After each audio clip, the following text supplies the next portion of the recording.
Mr. Cuban. Boy, we had a great time talking to him. Oh, and he had a great time talking to us. And, of course, that led to the whole thing with William from The Benefactor, who was going to pass Mark in the Fortune 400. Yep. His name is going to be a few names above his. He said call anytime. He did. He had a ball. He loved talking to us. With them in the finals, I can't think of a better time than now. And then we've got Brandon Davis's number, too.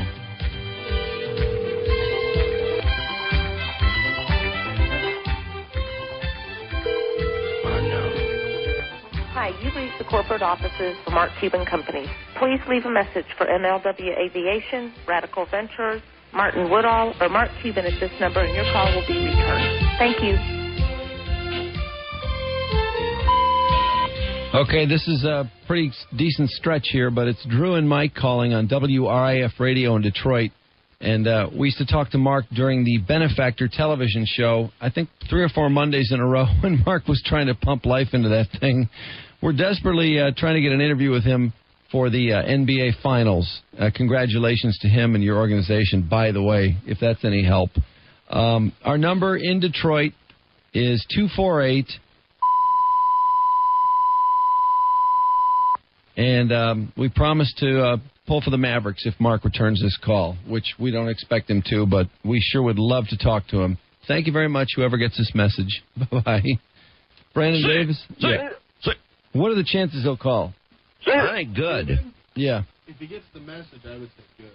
Yeah, if he gets the message. That's the whole key. I agree. If he gets the message, I'd say it's like 5 in 10. If some joker intercepts it and calls and goes, yeah, you have to go through a publicist. Mm-hmm. I know, and then they won't call with the publicist's number. Yeah. He's just nutty enough. I think if we had him on a couple more times during the Benefactor, we might have been able to scavenge a relationship with him. Well, the worst part truly is that he made some real friends. Not sure I'm going to ever see him again.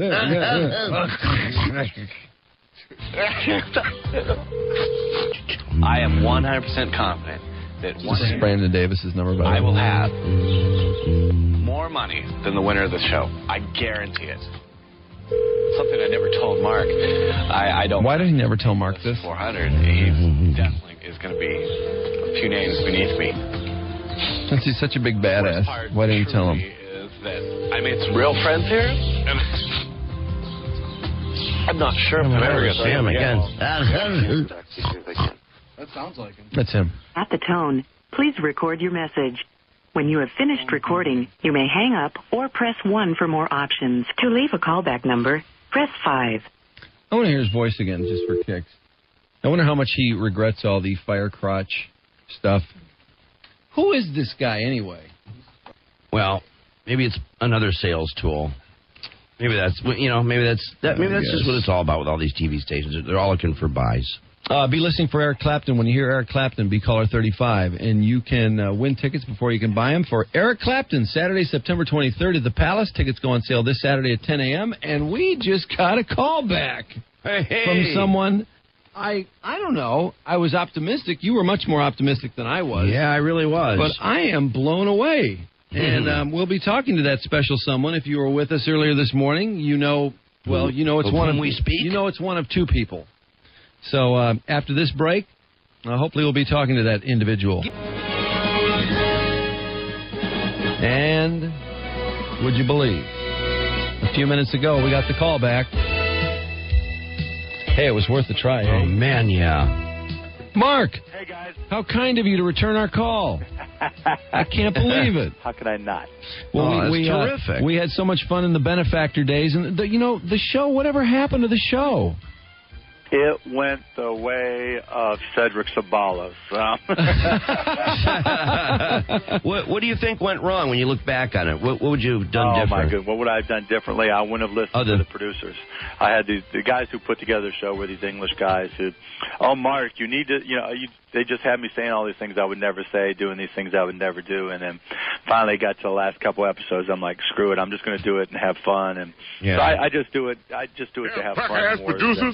I thought these people know what they're doing. I'll listen to them. I guess it's Mark Burnett or bust, Yeah, well, he's the only one who seems to know how to. You strike me as the kind thing. of guy that doesn't listen to producers, that says, you know what, if I'm going down, I'm going down my way. Well, no, if there's somebody who, if there's an area that I don't have any experience in, I'll listen to who I think should know what they're talking about until I find out otherwise. Yeah. So I didn't find out otherwise soon enough. Now, did somebody get the money? Oh, yeah. Because we never saw that on TV. Yeah, I don't think they aired the last few, actually. Well, no, they aired them. They might have not got it in Detroit, but we aired them all. And for Mia from Las Vegas won the $1 million, and she got it. I just got an invitation. She just got married, and once she won that $1 million, she got a lot of attention. Yeah. Well, we always laugh at there was the one guy we're always playing this back to, the one guy that claims he's going to be up a couple of names above yours on the that guy. William. His name is William. Yeah, here. You had to bring that guy back up. Here it is right here, Mark. Listen. We've played this probably 200 times on our airwaves. We laugh so hard at this. I am 100% confident that 1 year from now, I will have more money than the winner of the show. I guarantee it. Something I never told Mark. I don't plan to just make the list of 400. He's definitely is going to be a few names beneath me. The worst part, truly, is that I made some real friends here. And I'm not sure if I'm ever going to see him again. You guys are killing me. I can impersonate that guy exactly, which I don't know if that's a plus or not. Yeah, I wouldn't admit that anywhere in public. It's too late. Is he ahead of you in the Fortune 400 list yet? You better check. He might be ahead of me in the line of Wendy's. I get some emails from him with some new idea he has all the time. With ideas? Are you serious? Oh, yeah. Oh, my God. He's looking for financing? Oh, yeah. Oh, jeez. Oh, Jesus, right. Oh, that's a problem. How do you shake somebody like that? You want to be nice, but... You change your number. I guess you do. That's what you need to do. Well, congratulations. You must be so excited. Well, until you brought up the benefactor, I was really... Hey, at least we got out of the way early. Exactly. So, you got to be on cloud 9. No, well, you guys know the feeling. I mean, it is an incredible feeling, and we haven't had the trophies and the opportunities that Detroit's had and the Pistons. So this is the first time ever for the Mavs, and it's just been incredible. The whole city is just on fire. It's great. Yeah, that's really fabulous. And now to get there is one thing, but obviously I know you're already thinking it's nothing unless you win the thing. Exactly. And what do you think stands in the way? What is the most difficult thing for the Mavericks heading into this series? Well, just like the Pistons found out, Shaq and Dwayne Wade. Is Dwayne Wade going to shoot 99% or whatever he shot against the Pistons? Can we take him from being out of his mind and unconscious shooting to just reasonable, and that's going to be key, and for us we're going to have to push the ball, something I think we all were surprised that the Pistons didn't do more of, make Shaq run. Yeah, I know we did. Well, the Pistons really discombobulated. I don't know what happened to them. It was something in the Cavaliers series, obviously, that they never recovered from. Yeah, it was kind of like when the Pistons played the Lakers and the Lakers kind of imploded. Yeah. It was kind of the same thing. It was bizarre. Once Cleveland seemed to have our number and we just squirreled out of that series, it seems like our whole swagger was gone. Yeah. And we just looked so beatable. In the Miami series, we just couldn't hit a shot to save our lives. Wide open shot after wide open shot. I mean, every shot that Chauncey Billups probably hits left-handed with his eyes closed any other game. No one could hit anything. It was, I was surprised. All of the folks in our organization wasn't surprised necessarily that the Heat won because they've gotten better and better across the season. But you're right. I mean, Detroit had their chances and just couldn't capitalize. But, for all the talk about Shaq and Dwayne Wade, the guys that really killed us, and, I hope this isn't true for you guys because we are pulling for the Mavs, it was really the guys 3 through 8 that murdered us. Jason Williams with 21 in that final game. That? What was he, 10 for 10 or 11 for 11? He made his first 10 shots. There's just times when guys have games where they'll shoot better in a game than they could alone in a gym. But, in a game 6 like that, that's incredible. Walker hurt us badly at times, and Posey hurt us. It was just, we knew Shaq and Wade would score. Wade was out of his mind in that series. But, game 6, the guy scores 14 points, and if we do anything with Williams, we're in that game. I know, or hit your own shots for that matter. And sometimes you just have those games, and unfortunately for the Pistons, there wasn't an opportunity to get one more crack at them. But, hey, now it's our turn, hopefully. When you total up the fines, what are you sitting at about now for all your battles with the refs? 1.3. Is that right? But, most of that came in the early years, the early days.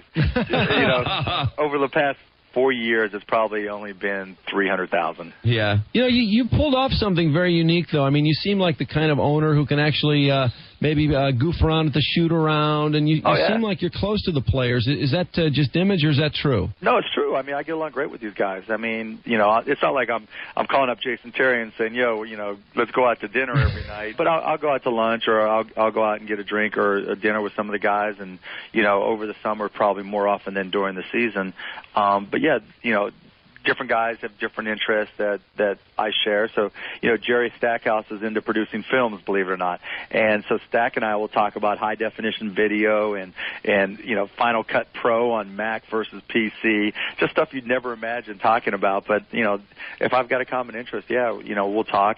But I get along great with pretty much everybody. How hard is it to separate the business from, I mean, it all seems like so much fun, and, you guys have finally made it over the hump, but how is it when you get down to the table and you're talking money, or is that just something you do with the agents and the players don't really deal with it? No, I mean, it's like any business. You guys have to deal with it in your business, and I have to deal with it in all my businesses. You got to separate when someone's asking for money as part of their job versus the person who's doing their job or just being themselves.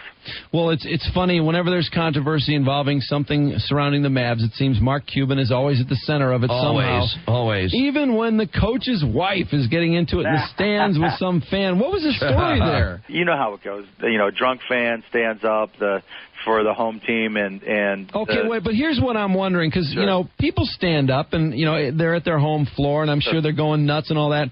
Was it one of these things where she was saying, hey, my children can't see, sit down at all times, or was this chick just standing up when no one else was standing up? No, it was more the sit down, not at all times, but don't stand up all the time. Uh-huh, and this chick just would never sit down?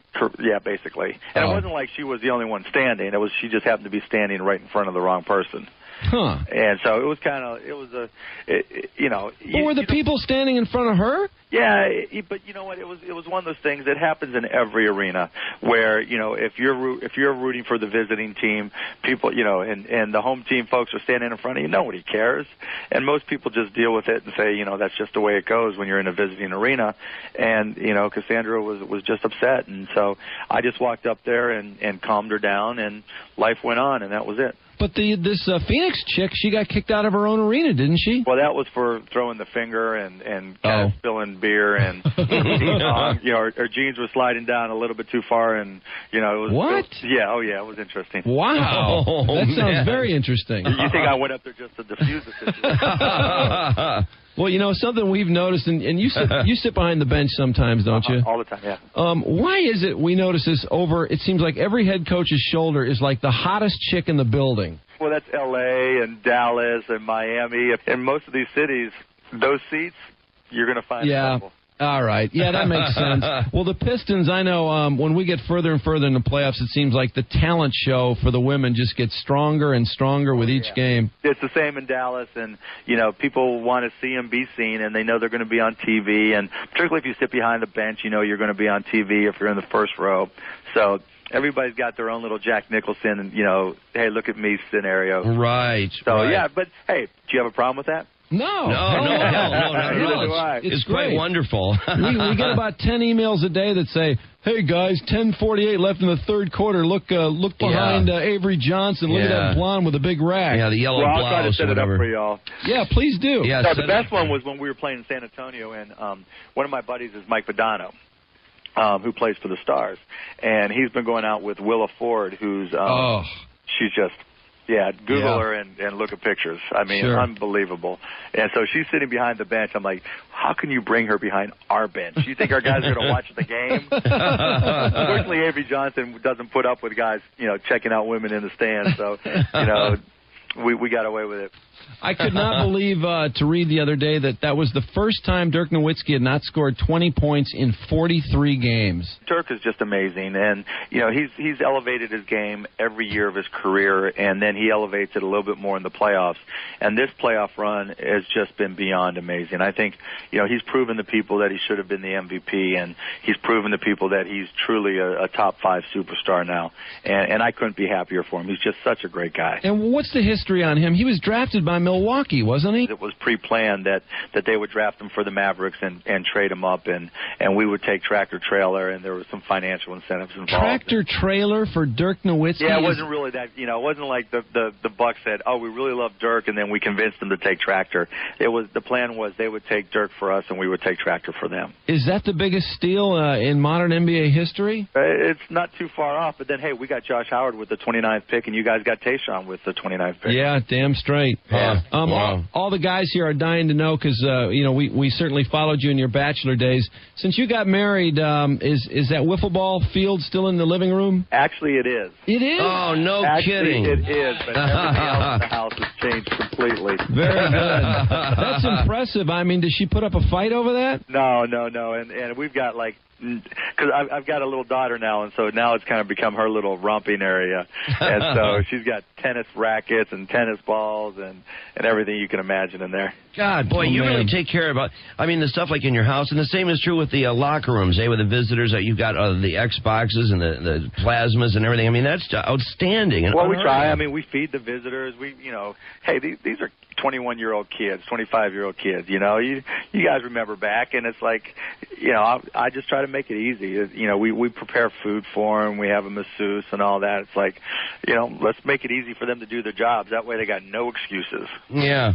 As far as Shaq goes, how much time is Eric going to see? Oh, Eric will see a ton of time. It's a different matchup. The Suns didn't play Kurt Thomas for matchup reasons, and Damp didn't play for matchup reasons. But Damp has done really, really well against Shaq, and since he's been with the Mavericks anyways. And he's going to get a lot of time, and it's going to be interesting to see how the games are called. You guys, saw, how Shaq was officiated had a huge impact on how he plays. That familiar voice is, of course, Mark Cuban, the owner of the NBA Finals, Dallas Mavericks. Say it loud, say it proud. I know. God, it must sound nice to hear that. How are you getting along with Trump these days? Oh, I don't talk to that dude. He just wrapped up his Apprentice the other day, of course. Well, he did? Yeah. Oh, yeah. It's not doing that well in the ratings. It's really free fell really all the way down through the ratings. In fact, I don't even think it was a top 20 show anymore, although it placed in the 18 to 49. But just break my heart. Now he's really not self-made, is he? Didn't his father have a pretty big entrepreneurship? Yeah, but you know what? Who wants to talk about Donald Trump anyways? You know? I know. We see enough of him. I fully agree. Yeah. Well, Mark, I know we'll be seeing a lot of you during the finals. Are you going to try to keep a low profile, or you just have? You know what? I never try to not keep a low profile. I just go in there trying to have fun, and it's such a unique, especially now, it's such a unique experience. Everybody just around the league that are my friends just like, you know what, just enjoy the moment. Del Harris will tell you the stories that, oh, yeah, I've been to the finals. Last time was in 1981, and so you never know when you're going to be back, and we really want to just have fun, and that's what I'm going to be doing. And if someone says, well, you shouldn't be having fun that way, I'm just going to say, watch me. And how many suites have you snagged for all your buddies? You know what? It's killing me because in the finals, the NBA takes so many tickets and so much stuff. I'm having a hard time getting tickets for my friends and in Dallas and in Miami. So it's really, really tough. Isn't that absurd? Hey, you of all people. Well, but you know what? Detroit seats 22,000. Yeah, around there. Yeah. Yeah, and so that's an advantage, and it hurts us, but it's a good problem to have. Yeah. How do you feel? I know you got to go, but I got to ask you, how do you feel about Hack-a-Shack? I love it. You do? Yeah, and I think they should have done it with Ben Wallace more often, and and with Shaq for that matter. People think it's not pure basketball or whatever, but guess what? If a guy can't shoot from the 3-point line, you back off of him, right? Yep. If a guy can't hit an elbow jumper, you back off of him and force him to hit the jumper. And if a guy can't hit a free throw, you send him to the line. Well, he's not a complete player. It is what it is, right? It's pretty much that simple. I tell you what I hate, though, and this happened to us in this series. was these intentional fouls, when the ball's not in play and somebody just grabs, the worst free throw shooter on the floor and Got to poof. do it, though. Then you know what? Then the team's got a choice. Don't put them on the floor or teach them how to hit a free throw. No, I understand it. I just feel like there ought to be a rule that, it should be an intentional foul and you get the ball out of bounds in college. But then you just delay the inevitable anyways. Right, so then they say, okay, I'm going to try to take a charge in this guy when he's just running across the court even without the ball. It's not, again, if look, there's a saying that our guys use in the locker room. There'll be a player who says, I was wide open, and I took the shot, I just missed it. And then the other guys will say, there was a reason why you were wide open, because they weren't guarding you, because they knew you were going to miss. And it's the same thing. They're just going to not guard a Ben Wallace or a Shaq anywhere outside so that hopefully he'll get the ball. And, we have guys that have a hard time hitting free throws to get a job. And if they just foul them intentionally, then that's our problem. We have to make a choice. But that's part of the strategy. If we were playing Ben and he's only hitting 25% of his shots, the guy is unbelievable as a player, a rebounder, a defender, a shot blocker, but you play to a guy's weaknesses, and if that gets him off the court, I'd fire a coach who didn't do it. What do you think Ben is worth? Who knows? He's a phenomenal player, but it really depends on how many teams have cap room. I haven't gone through and done the final analysis after, and we'll have to see if there's any trades come draft day and everything. But it's not about necessarily just about how much a player is worth. It's about how much cap room is available from how many different teams. How much do you think the free throw thing hurt him with his performance in postseason this year? It did, but it's also something you would think he can fix. You would think so, right? You would think, yeah. But we've had players. We have a full-time free throw shooting coach. Is that right? Yeah, and he takes videos. We don't just say to the player, go shoot and get better. We take videos of the players, and we've had guys who shot under 50% and no longer shoot under 50%. Well, man, we got to get a hold of that guy. No, we've got him locked up. Hey, Mark, thanks a million for the time. I wish you the best of luck. I appreciate it. Great. Hey, thanks for calling us back. Take care. Thanks so much. Bye-bye. Well, how about that? Yeah, cool guy, man. God, he's terrific. It's funny. In the last few hours, we've talked to two people who I would love to trade places with. Lorenzo Lamas. Really? Imagine, think about this. God. Imagine if you could combine Lorenzo Lamas with Mark Cuban. Oh, I know. The best characteristics of those two sons of bitches. And keep both their bank accounts.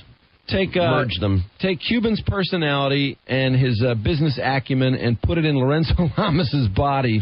Oh, my God almighty. That's got to be the perfect male right there. Oh, man. The worst part truly is that I made some real friends here. I'm not sure I'm going to ever see him again. I'm never going to see him again. I want you two to kiss each other. Shortly after college, Cuban moved to Dallas, found work with the new IBM PC software dealer. He was fired for choosing to make a sales call to close a $10,000 software deal instead of opening the store on time.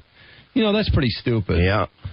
Cuban founded a new company, Micro Solutions. And isn't that actually the kind of decision that shows you that sort of entrepreneurial mind? Right. Oh, sure, absolutely. That's why they're highlighting it. There are a lot of anal jackasses who would go, I got to open the store. We'll get back to you on this deal. Yeah. He founded a new company, Micro Solutions, was able to convince some of his previous customers to come along. The Micro Solutions became a system integrator and reseller for companies such as Novell, 3Com, IBM, blah, blah, blah. Early adopter of technologies such as Carbon Copy, Lotus Notes, and CompuServe. One of the company's biggest clients was Perot Systems. In July of 1990, he sold Micro Solutions to CompuServe, then a subsidiary of H&R Block, for $6 million. Cuban and fellow Indiana alum Todd Wagner still eagerly followed their basketball team and conceived the idea of broadcasting live games and events through the Internet. They began AudioNet in 95 with a single Packard Bell server and ISDN line, which became Broadcast.com in 98. They achieved success by broadcasting sporting and corporate events much less expensively than with existing leased lines. By 99, now in the middle of the dot-com boom, he was able to sell the company to Yahoo for $5.7 billion in stock. God almighty. After the sale, Cuban hedged his position in Yahoo in an attempt to avoid exposure to a market crash. Wow. Son of a bitch. Wow, man. So the Dallas Mavericks are just literally like probably 1/20th of his fortune. Oh, yeah, it's just a toy. Yeah, sure. Because I think he bought him for $260 million. God. And that would be about 1/20th of $5 billion. Look what he did for that franchise, too. Oh, yeah. Turn them into it was not in good shape by any means. No. Plus, How about shows you what spending money will do and caring about your squad. Oh, absolutely. No, he's a great owner. Yeah.